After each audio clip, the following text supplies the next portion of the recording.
ဒါလေးကလေထိုင်းတို့အိန္ဒိယတို့မှာအရန် trend ဖြစ်နေရနော်ဒါလေးအပျော်အနေနဲ့ကြည့်နော်နည်းနည်းတော့ညစ်ပတ်မယ်ဘာလို့လဲဆိုတော့တယောက်နဲ့တယောက်ဆော်ကြရမှာဆိုတော့ညစ်ပတ်ချင်းပြိုင်ဘဒူနိုင်စမယ်နော်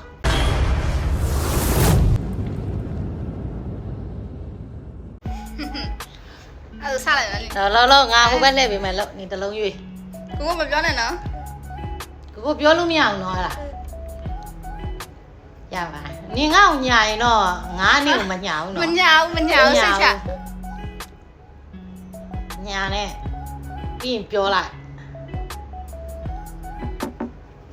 ရပါပြီဟိုမလေးကိုလဲနောက်ကျော်လေးကိုပေးလေးငါယွန်းတော့မှာ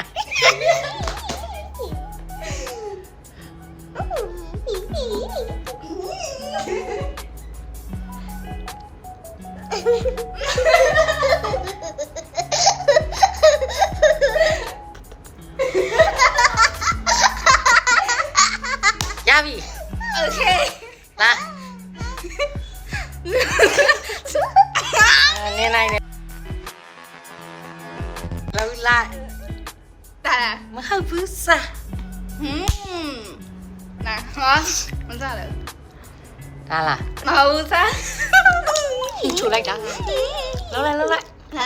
မလို့မလို့တော့စားတောက်ကလေးစီပဲ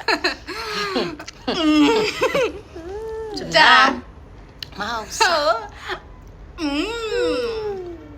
ဒါဟုတ်ဘူးဒါမဟုတ်ဘူး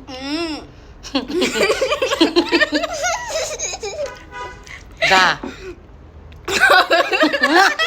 မဟုတ်နဲ့မြန်ပြောတာရင်းနေတာတော့နဲ့မဟုတ်ဘူးဒါမဟုတ်ဘူးဒါမဟုတ်ဘူးဒါမဟုတ်ဘူးမြန်စားရတယ်မဟုတ်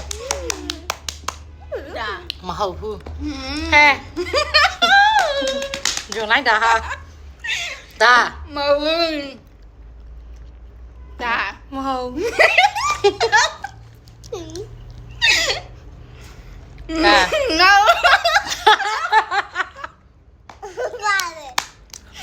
အဲ့တော့ထပ်ဖောက်မှရရမယ်လေနောက်ခုကတရားတစ်ခုစီရှိမှာလဲဟာနေချောင်းပြီတော့နိုင်ပြီဘာလို့ထားလဲဆိုတွေ့ဟဲ့နော်